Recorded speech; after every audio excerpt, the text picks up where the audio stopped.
Yani sizden bağlanalım.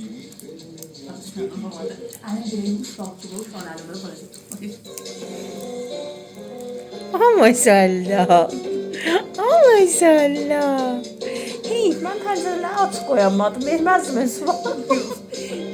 Ben gördüm açık koyamıram. Pişirib istidən. Onda da bir iki gün qızışdı. Eləç verdim, quşa hava yağdı.